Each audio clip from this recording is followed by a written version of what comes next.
It's Mr. McIntyre here. I'm going to take you guys through a little video on how to create a table for criteria to evaluate success on InDesign Creative Cloud. So this is one I've made earlier, so I'm going to take you guys through the process on how to create this table. So first of all, we need to create a new document. So if we come over here to File and we click on New and a document, it's going to bring us up to this little screen here. Now this screen has lots of little components that we can choose, different widths and heights for our documents. As you can see here, I've already got an A4 size in my recent items. We want to choose an A4 because this is what we're going to be printing on. If you don't have any recent items, you can come over to the print section and there's different formats already here.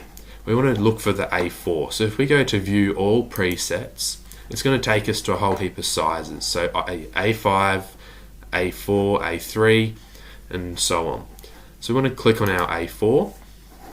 Now over here we can choose whether we want our A4 in landscape or in portrait and how many pages we want. For today we're just going to choose one page and yeah, then we click create and it's going to bring us to this blank page over here. So over here we've got our selection tool and our text tool. Now we want to click on our selection tool. This is going to allow us to select things, change them, add to them. And up the top here on the left hand side we have our different windows. We're looking to create a table. So if we come across to the table window, click on that and there's a few different options here.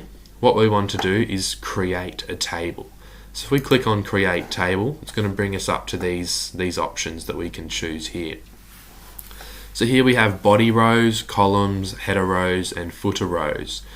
To start with, I'll talk to you guys about header rows. This is where we're going to put our titles.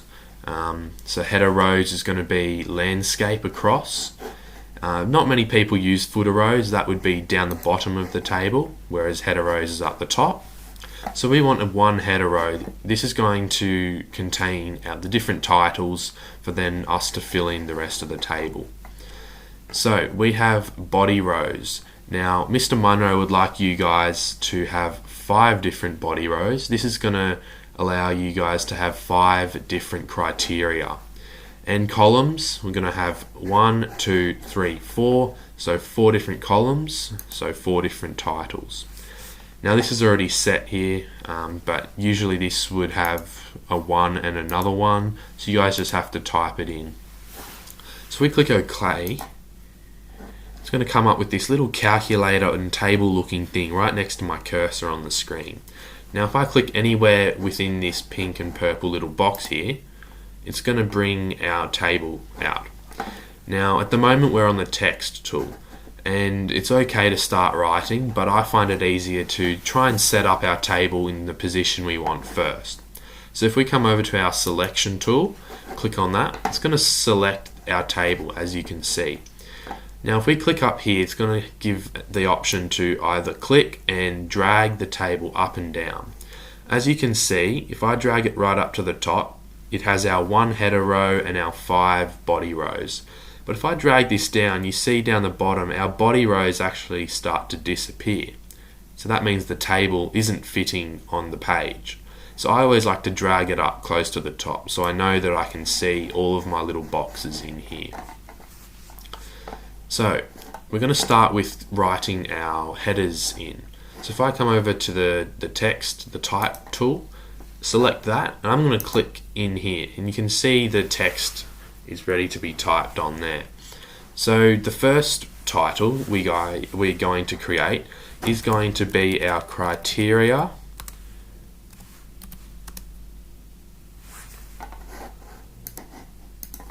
to evaluate success. Sorry, there we go. This is going to be our different types of different criterias that you guys will get to choose, and that will eventually be evaluated to see how successful our product is. The next title we're going to have is our type of criteria. Now this is very important to help distinguish what type of criteria. You guys should have learnt about fades, function, aesthetics, durability, ergonomics, and sustainability. If not, that's alright. Your teachers will definitely talk to you guys about that. The next one is our importance. How important is this criteria? We're going to later on put a little ranking system in with that so we can tell. Instead of writing sentences of this is very important, we're going to put little symbols to represent that. And our fourth and final is how to achieve our criteria. This only has to be a sentence or two on how you think you might achieve our criteria at the start. Alrighty, so now that we've popped our headings in, we're going to just change them to make them a bit more visible. So I've selected those 4 header rows. Now what we're going to do over here on the right hand side, we have our font size. You guys would have played with this before. You can select the font size that you would like. You don't want it too big, but you want it big enough so that you can read. I like to stick around 2021. And while I'm here, Minion Pro, we're going to change that font to this one. And if we click out of that, that's much easier to read. I'm just going to add a question mark on that. Now, I'm going to do some examples for you guys. So, we're still in the text tool, clicking in this box here now. So, criteria to evaluate success. So, you guys are making cake servers.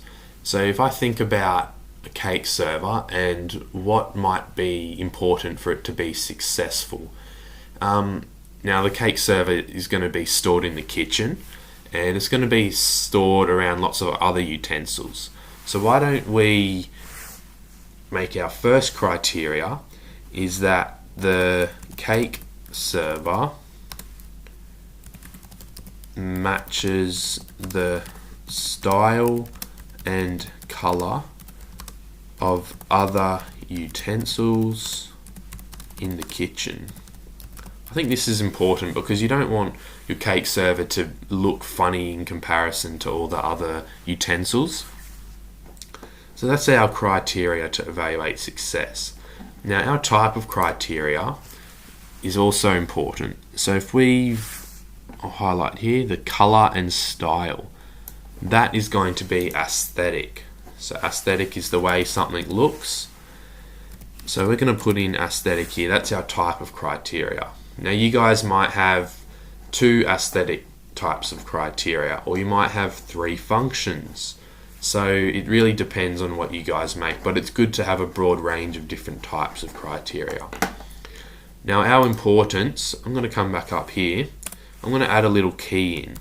So if I make this as 1, or you guys could use a star, I'm going to have this as least important, and I'm going to have 5 of these as most important. So this will give you a good little way to distinguish between how important. So this importance of aesthetic cake serving, I'm going to put that, this is just my personal opinion, as 3. Now how to achieve this? Now on our cake server, the most, as we're looking at aesthetic, the way something looks, the most important part is the top of the cake server, the top piece of little wooden veneer, because that's going to be the main color that you see with your cake server. So how to achieve this criteria? We're going to go, let's say, choosing the best piece of wooden veneer that suits and matches other utensil we'll go, yeah, styles and colors. So there we go. Here's a perfect example of one criteria to evaluate success. You guys, again, you can select all of this, change the font size and the actual font type.